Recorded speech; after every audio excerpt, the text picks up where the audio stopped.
that beautiful? Thank you, Denise. So we are going to bring back our prior tradition of standing for our opening hymn. That'll get everybody up and get the blood flowing so we can get all alive and awake. Stand if you are comfortably able. If you are comfortably able.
Everybody awake?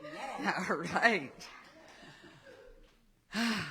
As an affirmation for peace, let's hold that strongly, that sense of peace in the Middle East, and in solidarity with our Muslim and Jewish brothers and sisters, all of us people of the book, we greet one another. Assalamu alaikum. Alaikum assalam. Peace be upon you. And upon you peace. Shalom. Alaikum shalom. Excuse me, just a moment. Pressed here. Yes. The wonders of technology. So, good. Do we want to do it again? Okay. Assalamu alaikum. Assalam. Peace be upon you. And upon you peace. Shalom. Alaikum shalom. So again, good morning. Good morning. As most of you know, I'm Reverend Vicky Elder, and it's my joy and honor to welcome you to Unity of Monterey Bay, a beloved community co-created with love and intention that welcomes all people, all races, ages, cultures, ethnic backgrounds, economic circumstances, nationalities, and religions. Whatever your immigration status, sexual orientation, gender identity, family configuration, and or abilities, whether you're here with us in person or joining us virtually, we know that love knows no boundaries. We are one in spirit. As a purpose-driven church, Unity of Monterey Bay is an inclusive spiritual community committed to co-creating an environmentally sustainable, spiritually fulfilling, socially just, and compassionate human presence on this planet. We celebrate our oneness and honor the God of each of our understanding, affirming the innate good and divine essence within each and every individual. Would you please join me in our statement of faith? There is only one presence and one power in the universe, God the good, expressing as infinite God beyond us, intimate God beside us, inner God being us, divine love in action. And as we allow this knowing to deepen within our souls and serve to awaken us into enlightenment for the benefit of all living beings, we join in holding a high watch for our nation through this election season and the world with a prayer for peace. You can repeat after me. I offer you peace. I offer you love. I offer you friendship. I see your beauty. I see your beauty. I hear your need. I feel your feelings. My wisdom flows from the one source. And I bow to that source in you. Let us work together in unity and love. And so it is. Well, it's the first Sunday of the month, so it's birthdays. Oh, I have birthdays before that, but I can switch that. So will you affirm with me? Thank you, God, for this most amazing day. Miracle follows miracle, and wonders never cease. Now we're going to celebrate August birthdays. It happens to be Rory's birthday today. And Denise sent me this picture of Rory with Joseph when he was just a little guy. So I thought I would put it up there on the screen. That was at our candlelight service right after Joseph had done a solo. And Rory had exuded about the light in the little children. And so... Great picture. So any other August birthdays? I know it's also James' birthday this month. It's not what we call my belly button birthday, but I just want to share, in case it might help someone, that on August 18th, I will be celebrating 29 years of sobriety. Woo, yeah. Thank you. You can stay up. Stay up here. Happy birthday to you. Happy birthday to you. Happy birthday, you're wonderful. Happy birthday to you. God is blessing you now. God is blessing you now. God is blessing you, you're wonderful. God is blessing you now. Woo. And now let's celebrate our children, those in our spiritual community, those in our families, and in our larger community, all the children of the world. We hold them in our hearts and we see them protected and resilient, creative and evolving, joyous and loved as we join in our heartfelt blessing. We love you, we bless you, we appreciate you just the way you are. This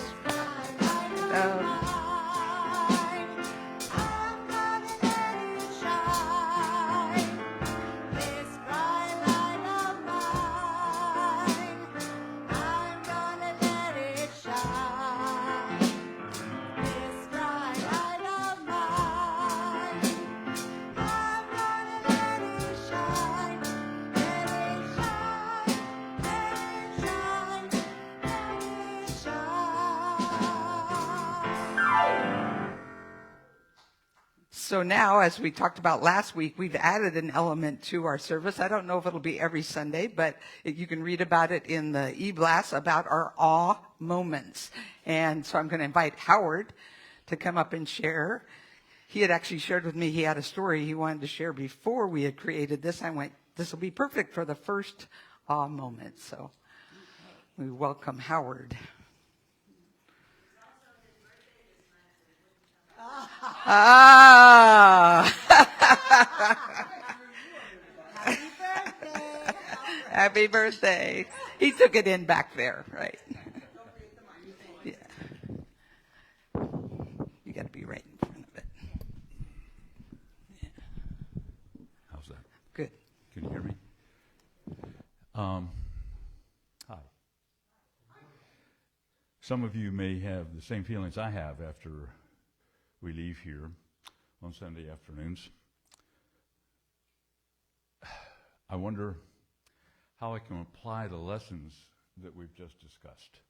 How can I bring a little bit of love, a little bit of peace into the world? What can I do? We're going to go back to Greece for a few minutes, where Linda and I had a great opportunity to take a cruise on a small sailing ship a few years ago around the Peloponnese Peninsula. On the return leg, heading for Corinth, we ran into some bad weather, and we were confined to our cabins for a day and a half while the raging storm tossed our ship and made things pretty rough. Several scheduled stops were canceled, and we plowed as we plowed northeast with the winds behind us. When we arrived, our cruise director took us aside and offered us to allow us to stay on board the ship another night while they recommissioned it and got things back together. And we were very pleased to be able to do that. And immediately she said, we also we're offering you to take you up to Mount Parnassus above the Corinthian Gulf, where the Temple of Apollo is and the Oracle of Delphi once lived. And of course, we were thrilled by that. So we went. It's about a 2-hour drive, and we got there. The temple's on a peak, very high up. It's a beautiful place. It has 6 plateaus as you go up, so you can rest on this very steep path.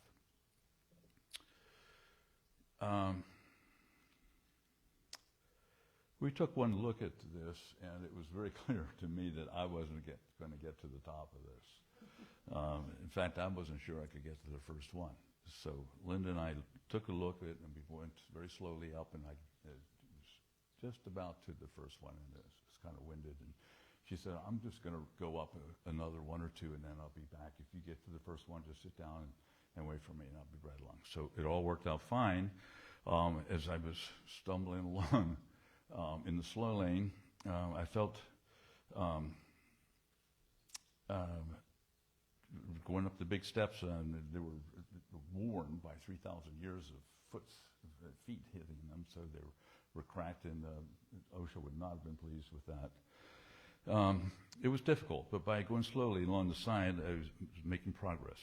It wasn't crowded, and I stayed in slow lane when suddenly, from behind me, I felt a gentle touch on my arm, and I heard someone ask if he could be of some help.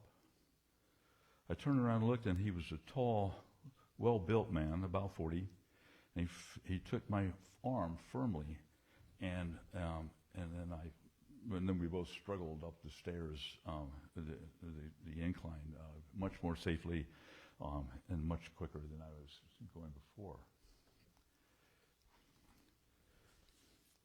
We got to the first terrace, and I said, "Thank you." That was fine. And he said, "Would you like to try one more?" And I looked at him and I said, "Yes, let's do it. If you're game, I'm game. Let's see what we can do." And he helped me get to the second plateau. I was winded by the time I got there. And he said to me that he was going to go on, hopefully to the top, and if I wanted to wait for him here, that he would help me go down as he came back by. He was a good-looking guy, firm facial features, very fit. I asked him where he was from. And he said, "America." I responded that I was from California. And he nodded, and I asked him, what brought him here? What brought you here? And he looked at me and he said, "The United States Army." And he turned around and slowly walked on up the hill.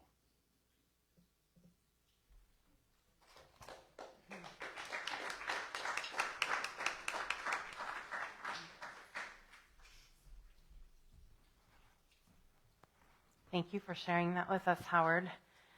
And we're going to continue. So just as you let us know that you have a story that you'd like to share, we will schedule you in for that. And it doesn't have to be long or practiced or anything. It's just sharing something that gave you awe. So let Vicky or myself know if you want to do that. And thank you again, Howard, for sharing that story with us. All right, so now let's all take a deep breath in and let it out with an audible sigh.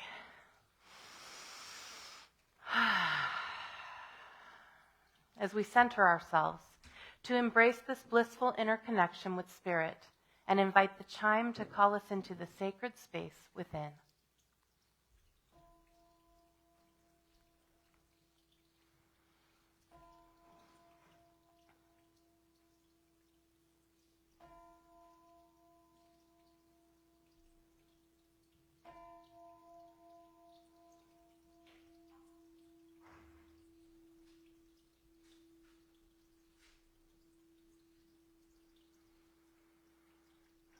We ring the chime 4 times to call in the 4 directions and to remind us of our interconnection with all of creation and with the sacred circle of life. As we feel it resonate through our very beings, we follow its call into this now present moment within. Focusing on our breath, with each inhale, we open our hearts and minds. We envision our breath reaching every cell of our being. And with each exhale, we see all barriers and obstacles dissolving into the divine flow. And again, as we inhale, we expand the spaciousness within us. We move beyond the limitations and boundaries of our bodies. And as we exhale, we ground ourselves deep within Mother Earth and into our oneness with the universe. Finally, we breathe our awareness into the highest expression of love, light, joy, and peace we can imagine, as we experience a transforming wave of gratitude. And with a fullness of heart, we say yes to it all, embracing, claiming, and knowing the divine Christ Spirit expressing in, through, and as us. And with a final exhale, we say thank you, God. So now, fully centered and transformed by the power of Spirit, we enter into our lesson and meditation time with today's daily word. We read from today's daily word, shared with permission of Unity, publisher of Daily Word, that can also be found at dailyword.com. And the word is inner peace. I invite you to allow my words to be your words. The peace of God is mine to live and mine to share. Peace flourishes in my awareness of the divine presence within. Flowing from my spiritual center, peace calms my emotions, clarifies my thoughts, relaxes my body, and radiates to everyone around me. If peace eludes me, I open myself to anything that may be blocked its flow and invite it to come forward for healing. If I am holding on to resentment or unforgiveness, I pray for the willingness to forgive, affirming divine love through me forgives and releases all bitterness. Please repeat after me. Divine love, through me forgives and releases all bitterness. If fear and worry seep into my thoughts, I remember God is the only presence and power active in the universe, affirming, faith dissolves fear and restores peace. Please repeat after me. Faith dissolves fear, and restores peace. Thank you. I align my thoughts and feelings with God's indwelling presence to live ever more peacefully. And from the scriptures, let us then pursue what makes for peace and for mutual edification. Romans chapter 14, verse 19.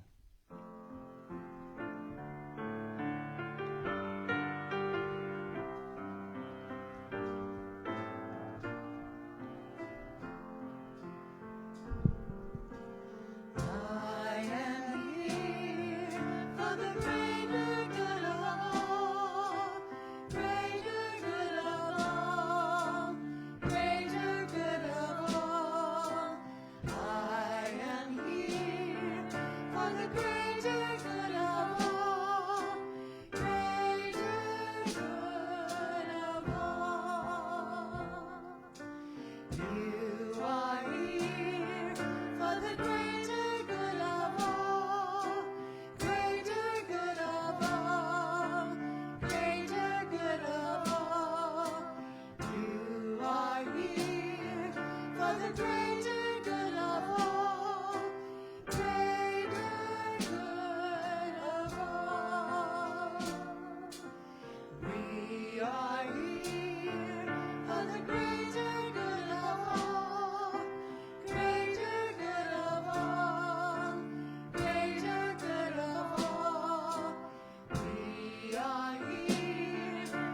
greater good of all, greater good of all.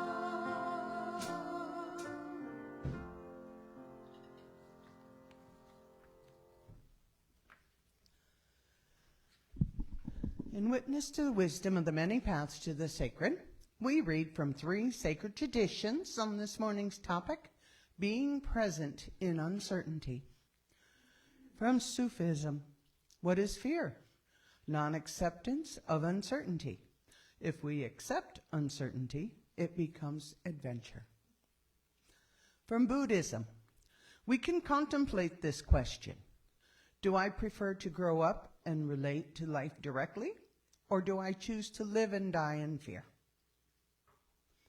From Christianity, do not worry about anything, but in everything by prayer and supplication with thanksgiving, let your requests be made known to God.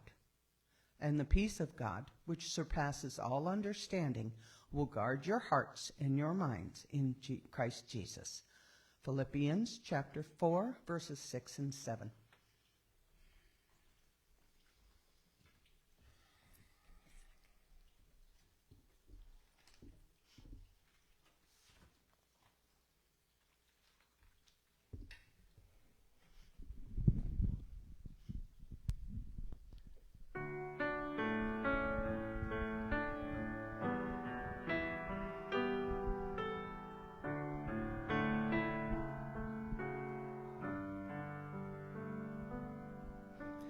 Blessings abound in this moment, silent and open listening.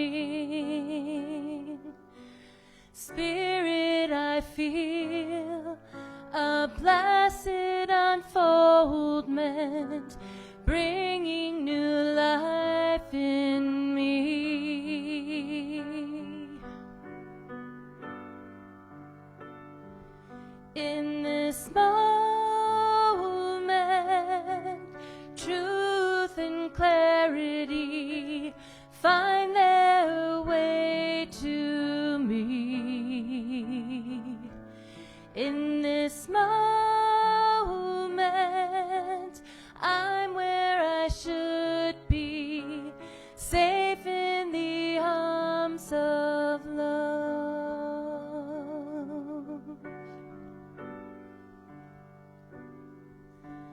Blessings abound in this moment, silent and open listening. Spirit, I feel a blessed unfoldment, bringing new life in me.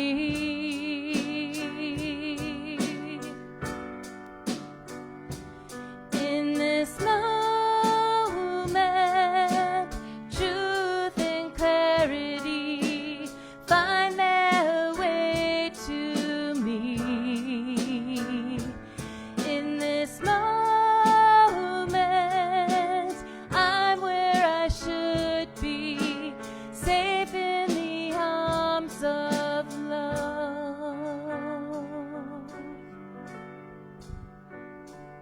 I'll trust myself, I'll seize this day. I know my heart will lead the way. I'll trust myself, I'll seize this day. I know my heart will lead the way. I'll trust myself, I'll seize this day. I know my heart will lead the way. I'll trust myself, I'll seize this day. I know my heart will lead the way. Ooh.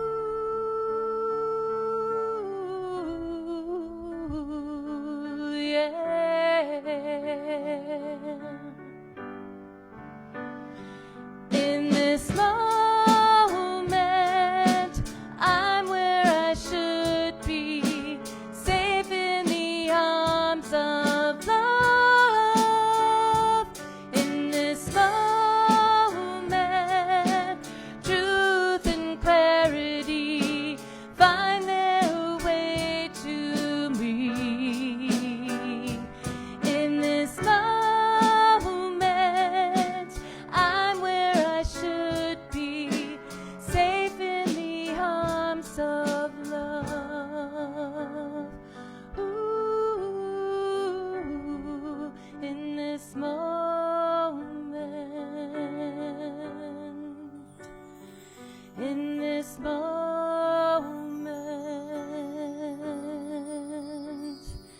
in this moment.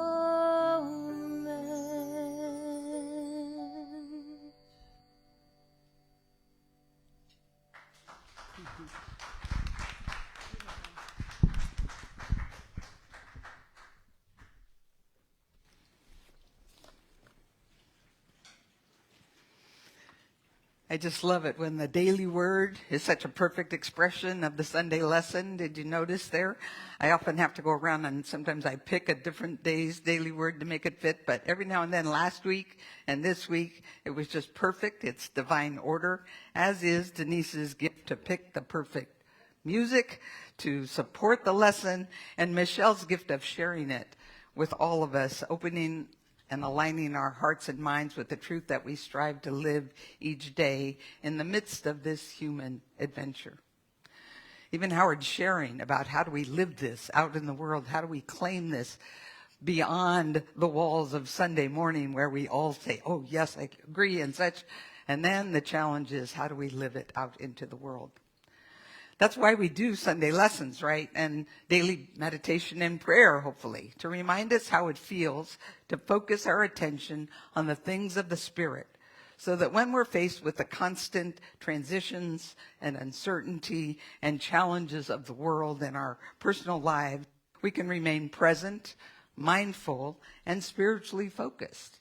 How many people feel like you do that regularly? Yeah, it's sort of depends upon what time of the day or what day you ask me, right? Because I don't know about all of you, but I've been finding this to be increasingly more difficult or challenging. And I don't think I'm alone in feeling that the world we're living in seems like it's getting wackier and wackier, right? Or scarier and scarier. And when I actually put that into perspective, I realized that there have been other times that have been just as scary and all of that, but we're living here now. And it feels like with social media and everything that it's speeding up and there aren't breaks in between. So it often feels like a roller coaster to me. This last few weeks have definitely felt like a roller coaster to me. So much that discerning how to stay present and mindful and spiritually focused during all these challenges and changes has become a major priority and focus of my spiritual practice for some time now. I think it probably began with the sudden and unexpected loss of Rory, my soulmate and beloved husband, 17 years ago. Can you believe that? 17 years ago, which drastically and forever altered what I had envisioned my life was going to turn out, and also pretty much smashed any illusion that I had that I was somehow in control. Up until then, my life had been pretty blessed, and pretty much every goal I put out there, we were able to manifest, and things went along like we just thought, yeah, we're on top of this. And you can sort of take our teachings and say, yeah, I'm just holding the right consciousness and such, right? Until, whoops, it doesn't always work out the way we planned. And that was followed by my son's thankfully successful journey through addiction, which was another sort of like, wow, not anything I saw coming and something that I had to grow through.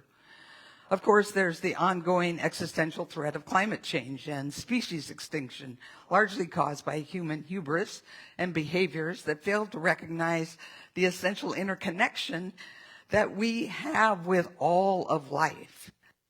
Oh, and then there's experiencing a worldwide pandemic, right? beyond anything I could have ever imagined possible, not only in our own nation, but worldwide. That was mind-blowing. Of course, then we're continuing to witness the seemingly unending divisiveness and violence and war in the world and in our nation as we seem to have reverted. Remember, didn't it feel like we were moving towards world peace and we were going to put away all the atomic weapons and everything, and now it feels like we've kind of reverted to a zero-sum model of competition and power. And then there's increasingly realizing the inherent weaknesses and resulting failings of our nation's social, political, and economic institutions that are challenging our democratic traditions and our very concept of what America is.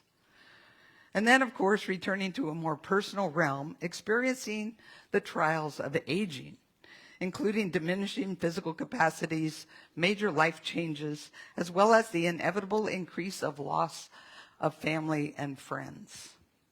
It's also known as the autumn of life, the season in which we're called to embrace change, let go of what no longer serves us, and find beauty in the impermanence of existence.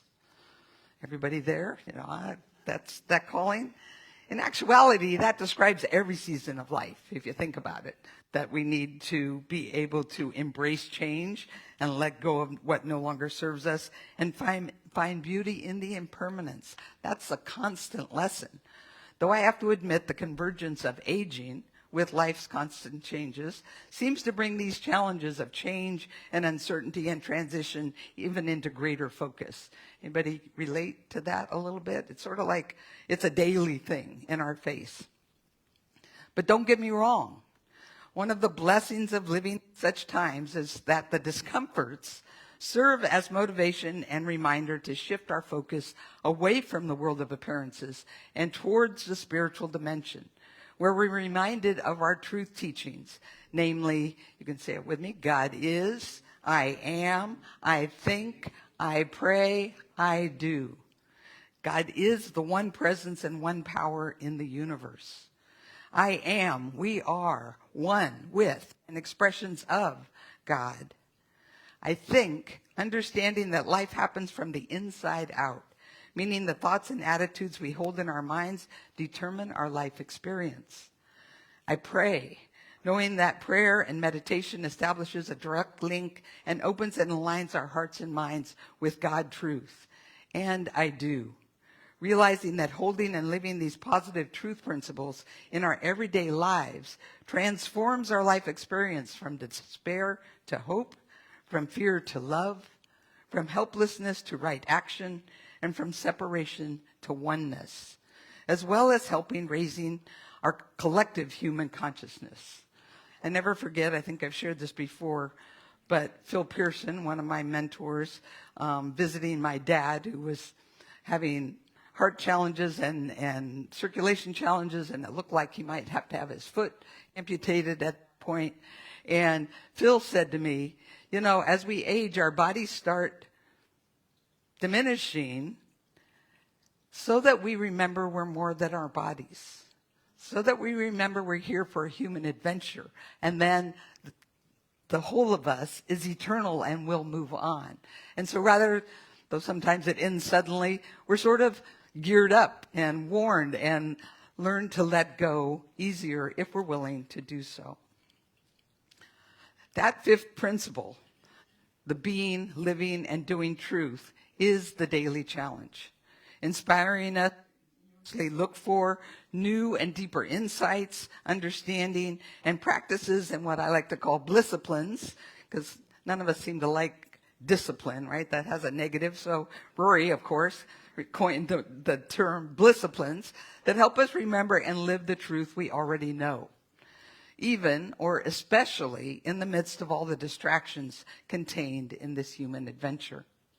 Like practicing gratitude, seeking out moments of awe, like Michelle taught us, spending time in the silence, and for me, exploring the latest learnings and science around consciousness, attention, mindfulness, and our brains to better inform my and then your spiritual practice and capacity to stay present and peaceful in this human roller coaster ride. looking for guidance specifically addressing the prevalent experience of uncertainty that we're all facing these days, and ideally hoping to embrace Rumi's perspective of accepting it all as part of an adventure, I came across an article in Mindful Magazine entitled The Brain Science of Attention and Overwhelm by Dr. Amishi Jha. She is a professor of psychology at the University of Miami and serves as the director of contemplative neuroscience for the Mindfulness Research and Practice Initiative, which she co-founded in 2010. She received her PhD from the University of California at Davis and postdoctoral training at the Brain Imaging and Analysis Center at Duke University. Her work's been featured in NATO, the World Economic Forum, and the Pentagon. In other words, she kind of knows what she's talking about, right? Noting that we're facing seeming unprecedented levels of social upheaval, environmental destruction, and political discord kind of all conflating at once, and all that have influence over our cognitive capacities and not for the better, Jha's article addresses how the effects of volatility, uncertainty, complexity, and ambiguity, which she calls in shorthand VUCA, can degrade one of our most powerful and influential brain systems, our attention, and how we can counter such potential damage with understanding and practices that can help protect and strengthen our attention. Jha explains that our attention system is complex and multifaceted, but the more we know about it and how it works, the more we're able to navigate such VUCA events. To that end, she offers 10 things we need to know about our attention and then shares some proven practices by which we can strengthen and protect it. So these 10 things can seem like problems, but they're all also have positive things that they offer us. It's just we have to keep it in balance. So number one, which aligns with our third unity principle, and so we're all very familiar with it, our attention creates our reality, determining the moment-to-moment experiences of our lives, what we perceive, feel, remember, think, and do. That all gets determined by where we're focusing our attention. Now, the reason we have attention is to solve one of the brain's biggest problems, namely, there's far more information in our environment and in our own minds than the brain can fully process. The attention system is like a flashlight, allowing us to select and direct our brain's limited computational resources. Number two, our attention is vulnerable to stress, threat, and poor moods. They act like kryptonite, rapidly degrading our attentional capacities. I'm sure most of you have noticed when you're under stress, we forget things that we never forget, and we get clumsy, and all kinds of things happen that we aren't fully present and being able to be in control of our faculties. The third is our attention is limited, and so is our working memory, which is a partner to attention, allowing us to do something with the information that we're focusing on, like remembering the 6-digit confirmation code that comes through now. Whenever you try and do anything, you got to list in the confirmation code, or composing a phrase in our mind as we tap out a text, or visualizing the route as we drive to a new location. She suggests we think of it as a mental whiteboard, a temporary scratch space where we can jot down a limited amount of crucial information, with the emphasis on limited and temporary, and remembering that it's vulnerable. So she says we can remember about 4 things at one time. And the problem is that the memory part is written in invisible ink. So that as you put it down, it only stays for a little while and then it disappears. Have you had that experience? I look at those 6 digits, I read them and I go, what were they? And that it seems to happen more as we age, that the invisibility happens quicker. Number 4, our attention wanders often. In any particular moment, there's a 50% chance we're not really here present. I think sometimes it's even more than that, with the most common distractions being our own thoughts and preoccupations. Now, this capacity for our mind to wander is also what allows us to develop the ability to multitask, right? But multitasking can also lead to overwhelm. So, again, we have to keep it all in balance. Number 5, our attention is linked to our emotions. Shaw says that one of the biggest surprises about attention is how deeply it's connected to our emotions. We use our attention and working memory to recall happy, sad, and or upsetting memories. Sometimes we can have them on a loop, right?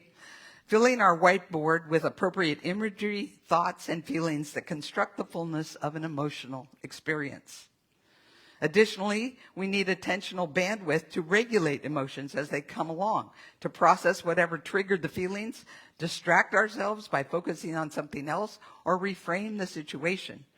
Without the necessary bandwidth to regulate our emotions, we can be left feeling unsteady and dysregulated. I hadn't heard that word before. Dysregulated means that our emotions have taken control and we're just not feeling like we're in control of ourselves. Number 6, our attention is essential for connection. As one of the most compelling ways by which we show our interest, care, and love for others. Stop and think for a moment how you know when someone is really there for you, how you know someone is a good friend or a good partner or a valuable person in your life is because they're present to you. They listen to you. They connect to you and us to them. That's how we bond as human beings, is being present and available to one another. Another critical aspect of that is that our attention allows us to see the world through someone else's eyes so that we can get onto the same page and build that connection. Have you ever been having a conversation with someone and go, wait a minute, I think we're not on the same page? This morning when I came in, they were rehearsing a song that I thought we had switched out. And so I'm going, wait a minute, where's that one going? And we clearly, in our text messages, were not on the same page. All worked out.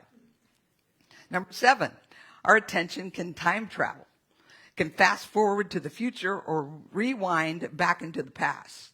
We can recall previous memories as well as imagine and plan. Those are the positive aspects of that. But under VUCA conditions, this capacity gets harder to control, and we can find ourselves without much choice or agency, trapped in the past and or the future, wasting our attentional fuel in loops of worries and unconnected hopes. Anybody ever have that experience? I know that happens to me periodically. Number 8, our attention is easily fooled, especially now with AI, right? Our brains are incredible virtual reality machines, capable of simulating all kinds of imagined scenarios and predictions in vivid detail. Now that's also our imagination and what allows us to invent and create things that we've never seen before. We can create it in our minds. They say if you can see it, you can be it, you can do it. However, during VUCA circumstances, our attention is more prone to being wholly transported into simulated doomsday or fantasy scenarios of our mind's own makings. Feels like something that we have going on in our nation, maybe our world today. It ends up overriding what is really happening right in front of us. We forget that thoughts are not facts. We're having a real problem with what facts are today. We think there can be alternative facts because there's alternative thoughts, and that's creating a lot of chaos. Number 9, our attention can be a bad boss. Long periods of stress can be especially taxing, working our attention over time and rapidly degrading it. And what was once our superpower can actually turn against us, tempting us to resort to what is comfortable and familiar, even when it's not in our best interest. It's sort of what I call it the screw it syndrome, or you could use another word. But, when you get to that point where you shouldn't have that second drink and you say, screw it, I'm going to do it anyway, or the third cupcake or whatever it is, that we know something isn't good for us and we just say, screw it, I'm going to do it anyway. That's when our attention has turned against us. Number 10 is the good news. Our attention is trainable. Study after study have shown that we can strengthen and protect our attention systems even during chaotic and stressful times by, wait for it, practicing mindfulness. To be clear, by mindfulness, we're referring to a type of meditation in which we focus on being intensely aware and present to what we're sensing and feeling in the moment without judgment or interpretation. It can involve noticing our thoughts, our feelings, our bodily sensations, and the world around us, using breathing methods, guided imagery, and other tools to relax the body and the mind. As Jaw explains, because mindfulness practice is about keeping our attention in the present moment without judgment, elaboration, or reactivity, it becomes a kind of mental armor against some of the most damaging habits of mind, including mind wandering, ruminations, and catastrophizing. That's pretty prevalent these days, catastrophizing, which significantly ratchet up under VUCA conditions, like the times we're living in now. Additionally, mindfulness practice helps restore our attention, allowing us to better regulate our triggered emotions and relate to them differently by learning how to let them arise and then just pass away, rather than take over all of our attention. Learning to keep our attention in the present moment also increases our ability to maintain an awareness of what's happening in the mind. It allows us to move to that next level of consciousness where we can observe how we're thinking. And in that level of consciousness, we begin to have true power to choose. That we can say, wait a minute, no, I don't want to go down that path. I'm going to shift my attention to look at something else. That is a huge step in the growth of our consciousness, because a whole lot of people are just run by, all of us are often run by our mind, our brains, and just what's happening is happening. But when we learn how to stop and observe those thoughts, we take back control about where we're going to focus our attention. Learning to keep our attention in the present moment also increases our ability to maintain that capacity, and we're not as easily hijacked or fooled into believing that our thoughts are reality. Now, studies show that a regular practice is required to see measurable attentional improvements. But that regular practice can be as little as 12 minutes a day, just 3 to 5 days a week. In study after study, that amount of mindfulness practice has proven protective over high stress intervals. However, the more we do, the more we benefit. Mental fogginess fades, mind wandering decreases, and our sense of clarity and well-being bounce back. But as effective as mindfulness is, I believe the benefits are enhanced when it's practiced within a spiritual orientation like ours, as described in our 5 principles, that provide us with life-defining principles that help create meaning, purpose, and faith, that help us use these tools and direct our attention into things that, as the songs say, are for the better good. Help us feel more fulfilled and more purposeful. In her article, Finding Faith in the Face of Uncertainty, Unity writer Jessica Heimbauer notes that maintaining hope and faith is not simply believing that God will make things better or that everything will be okay, sort of that wishing it away kind of thing. Rather, what Unity teaches is that having faith means knowing that every situation in life has meaning and lessons that can bring gifts and miracles. Shifts in perception is how we call miracles. And it provides us with the power to shift possibilities into realities. In his book, The Quest for Wholeness, Unity professor Robert Brummett, who taught both Michelle and I, discusses faith as being fundamental of human nature and intrinsic within our minds. He further asserts that the inverse of faith is fear. In other words, fear is faith turned inside out. Heimbauer concludes saying, faith frees us and propels us forward through the spiritual snags caused by fear and uncertainty. Adding, if the opposite of fear is faith, then the opposite of uncertainty is not so much certainty as it is presence. That is, being open to the inherent good that surrounds us right now, despite trying circumstances.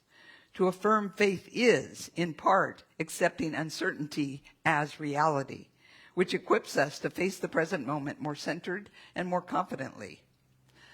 So what do we exactly mean by presence?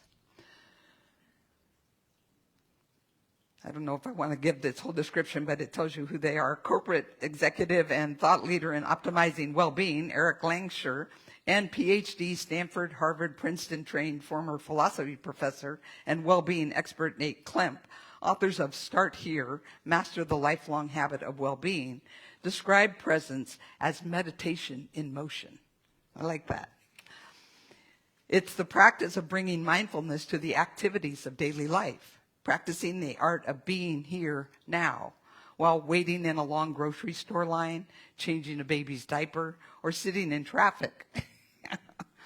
Presence involves a simple yet incredible shift from the ordinary state of mind wandering to bringing our attention to the experience of what is happening right now in front of us.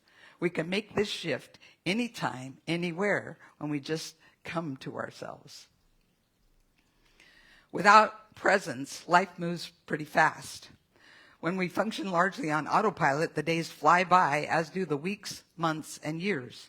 In fact, scientists have confirmed that this experience of time flying by increases with age, and I can attest to that. With each passing year, the novelty of life diminishes and our perception of time accelerates. This realization has led the mindfulness teacher Jon Kabat-Zinn to argue that if we really want to live a longer life, presence, not drugs, healthy eating, or any other strategy, is the best solution. And while it may not actually cause us to live longer in terms of calendar time, our experience of life and our perception of time will definitely expand. The days, months, and years of our lives can be richer, more meaningful, and more fully lived. As Michelle shared in the last 2 weeks, appreciating the fall leaves, listening to the crunch under our feet as we walk on the winter snow, smelling the scents of flowers or fresh cut grass, feeling the warmth of the summer sun. These simple acts of presence slow life down and help us go through each day feeling more alive, awake, and content. More importantly, when we are present to daily living and the wonders all around us, we don't waste time on regrets about the past or worries about the future. The challenge, of course, is staying in this present moment, or at least increasing the amount of time that we're present. There's something quite mysterious about this moment. It's not like the past, which stretches infinitely behind us. It's also not like the future, which stretches infinitely ahead. In fact, the moment we try to capture it, it's gone. It becomes just another moment of the past.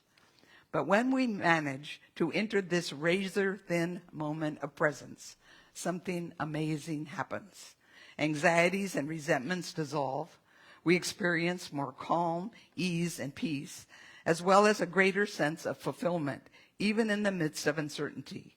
Like our daily word affirmed, the peace of God is ours to live and ours to share. The handout you received when you came in offers both a number of affirmations for faith in the face of uncertainty and practices for being present to help us put these disciplines into our daily practice. So let's close with the daily word affirmation. It's coming up on the screen. It's coming up on the screen. So join with me, please. Flowing from my spiritual center, peace calms my emotions, clarifies my thoughts, relaxes my body, and radiates to everyone around me. And so it is. Namaste.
and in peace. I rest in God, God rests in me. I rest in comfort and release. I rest in God, God rests in me. I rest in comfort and in peace.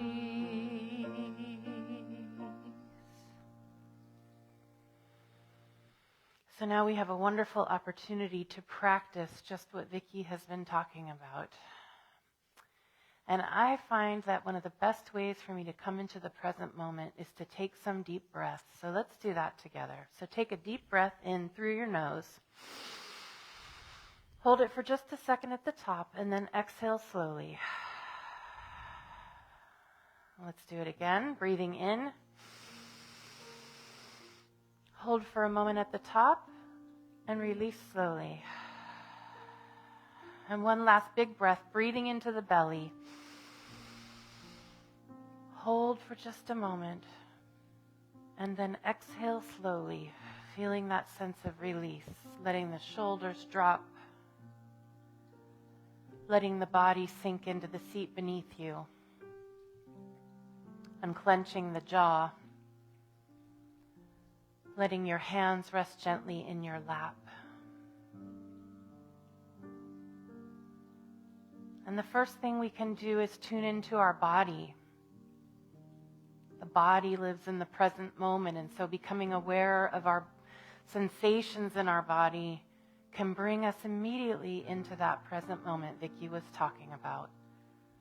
So just noticing where your body makes contact with the surface beneath you.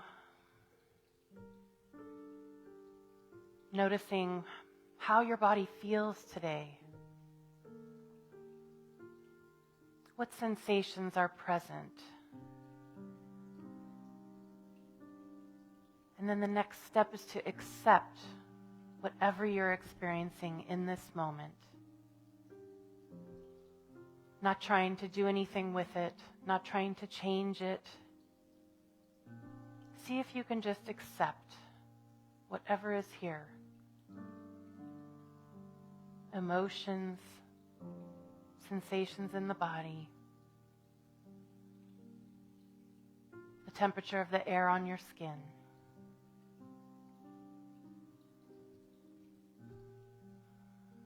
And now you can tune into the sounds around you. Sounds simply come and go. And so they can also bring us into the present moment as we notice each sound and then let it pass.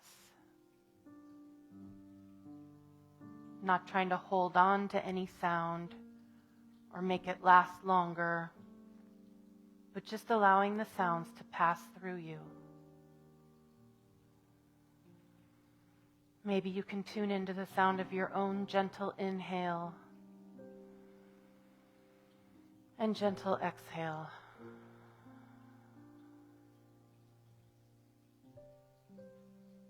Just noticing the trickle of the water and the sound of the piano.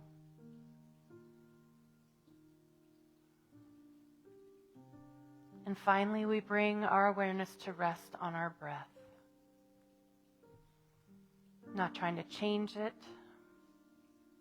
or do anything with it. Just noticing when you inhale and noticing when you exhale.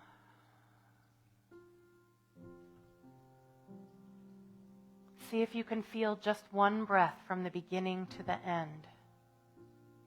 Just this breath.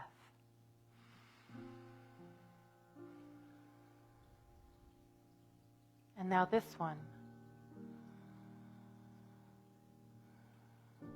And again.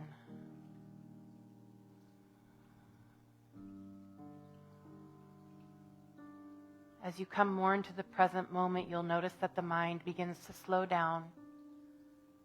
The body begins to relax. And in this state of relaxation and awareness, we can become conscious of that presence of God. It may be subtle, but can you feel it?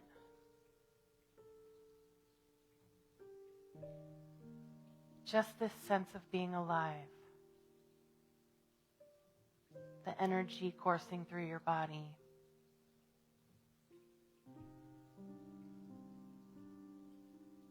An awareness of those around you that you are connected to in this spiritual community. A sense of love and connection and community. And then that peace that surpasses all understanding. That is the presence of God. Allowing yourself to be that peace. To rest in that peace. To bathe in that peace. To drink it in and know it as the truest truth of who you really are. In the silence.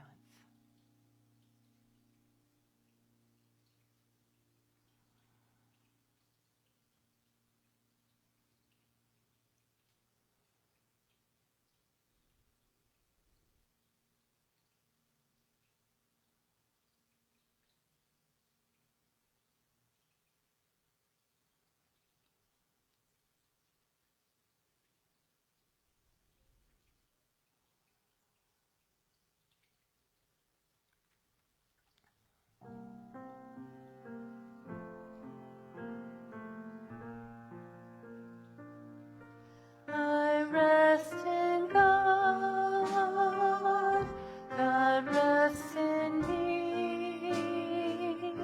I rest in comfort and release. I rest in God, God rests in me. I rest in comfort and in peace. God rests in God, God rests in me. I rest in comfort and release. I rest in God, God rests in me. I rest in comfort and in peace. So gently beginning to prepare to release this meditation now. And here's the most important part. Remembering that you can come back to this place in any moment. We don't have to go in search of God's presence. We merely have to remove the blocks that we have that are keeping us from noticing it. So some deep breaths, an awareness of the body, listening to the sounds around you, and then resting your attention on your breath can bring you into that presence of God anytime you need to when life becomes overwhelming and you feel like it's all too much. All you have to do is stop and breathe and know the presence of God.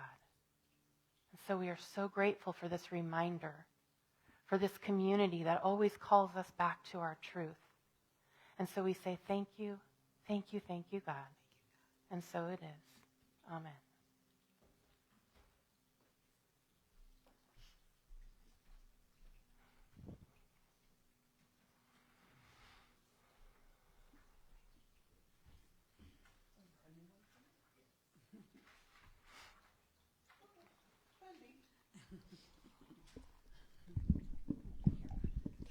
Unity of Monterey Bay is the collective consciousness and commitment of all of us who give of our time, treasure, and talent in order to sustain the spiritual community that is dedicated to transforming lives.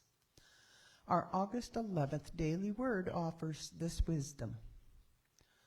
Our true wealth lies in our consciousness, our ability to give and receive love, to share what we have and receive from others with equal joy, to understand and use the creative power of thought, and to know ourselves and all people as living expressions of the divine. As the ushers please come forward, I invite you to think of something specific that you are grateful for in this now moment.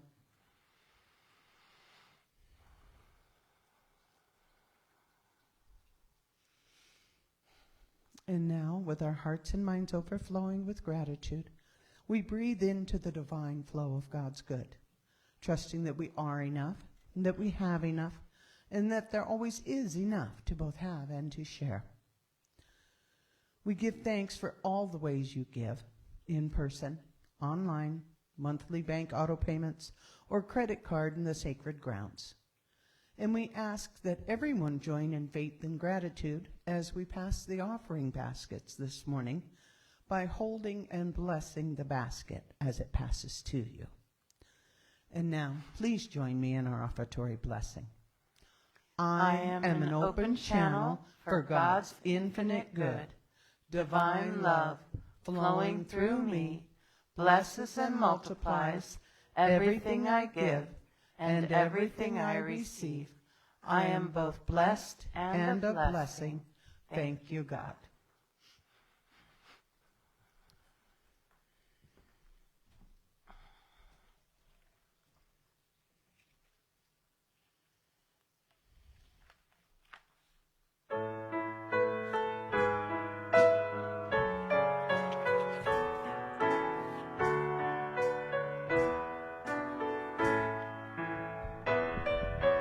All we can do is be there for each other in these times when we don't know what to do.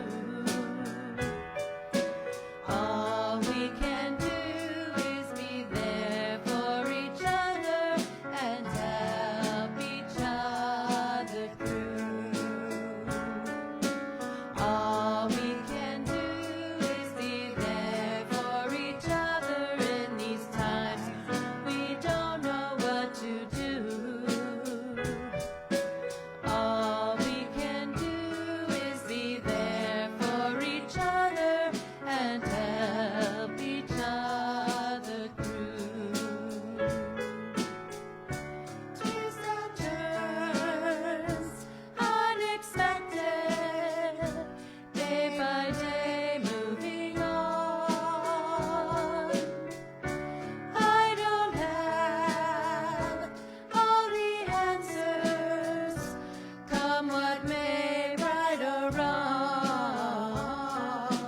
All we can do is be there for each other in these times when we don't know what to do. All we can do is be there for each other and help each other through. Crashing waves touch the shore. Time is faster every day. Ebb and flow, no control. All that's left to say is all we can do is be there for each other in these times when we don't know what to do. All we can do is be there for each other and help each other through. And help each other through.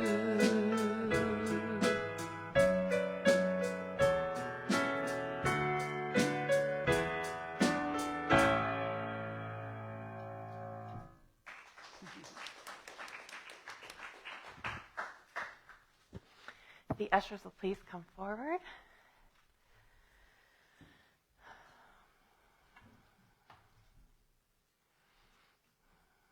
So it is with great joy that we bless and give thanks for these gifts and offerings that demonstrate our collective commitment to the spiritual work of love and transformation in our lives and in our world.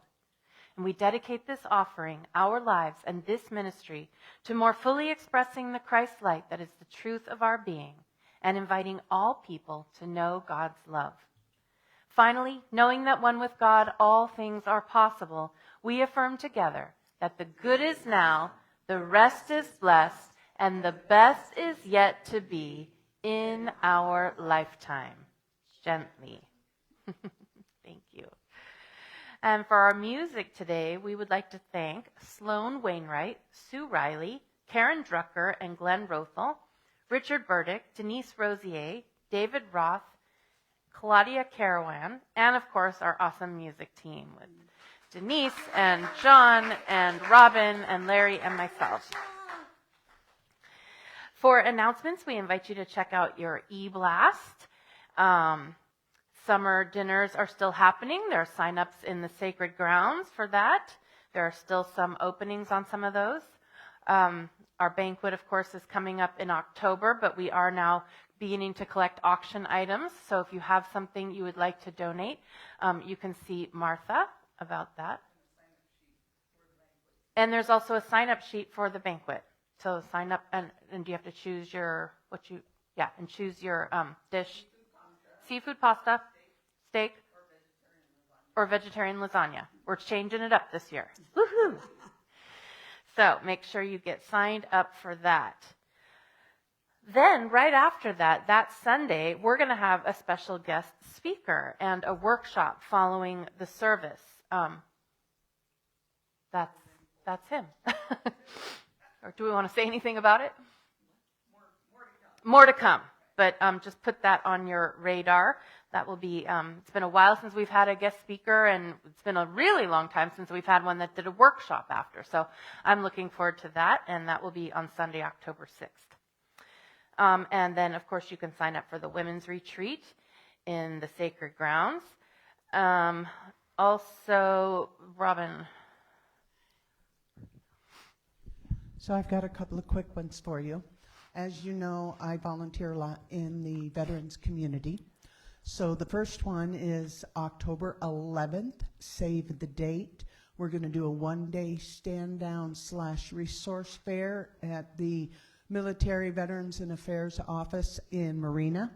There's going to be a lot of service providers for the veterans, as well as some clothing. We're not going to go wild and crazy like I have in the past, but please let me know if you have any questions, and love to have you there. October 11th, we moved it back away because of the banquet. I had some pull.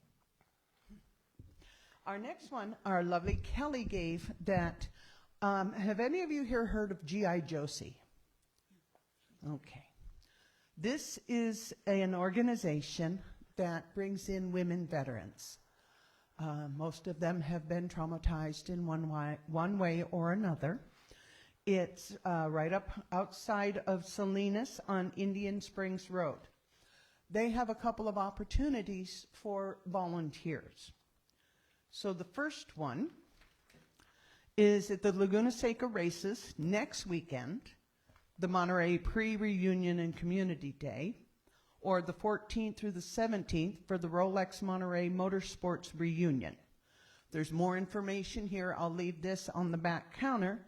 But there's also an opportunity, if you would like, for the concourse on August 18th.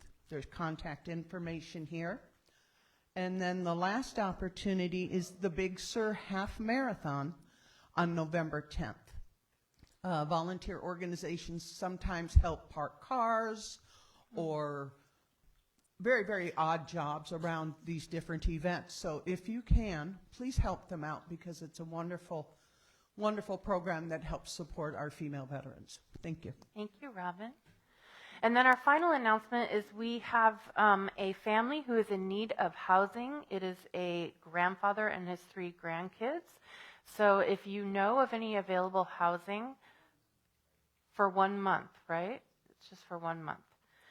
So yeah, if you're aware of any housing that could accommodate an adult and 3 kids for 1 month, and when is it again? When is the August 1st to September 1st? Okay, so keep your eyes and ears open, and if you hear of anything, please let one of us know so we can pass that on.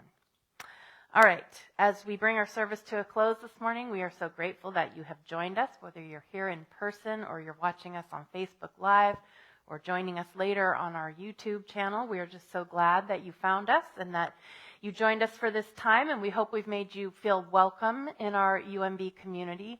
And most importantly, we want you to know that wherever you are on your spiritual journey, you are welcome here. Our prayer chaplain on duty today is Robin. She's available to pray with you after the service. So we give thanks for the service of Robin, as well as all of our prayer chaplains who are always holding the high watch for our community. We're ready to form our closing circle.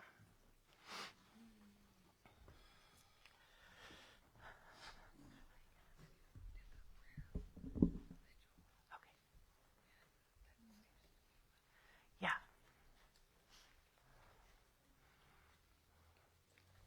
So just a little update about Steve Holian. We know that he has come through his surgery and is doing well.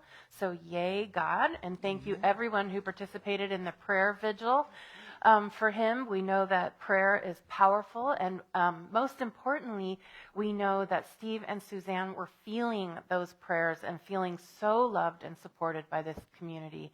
And I know that that's been so incredibly important to them during this time. So continue to hold Steve and Suzanne in your prayers for healing and recovering from this difficult time.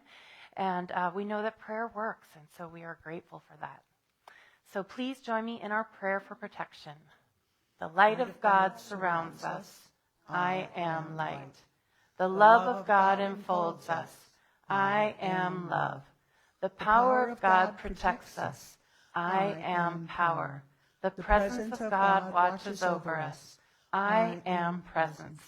Wherever we are, God is, and all is well.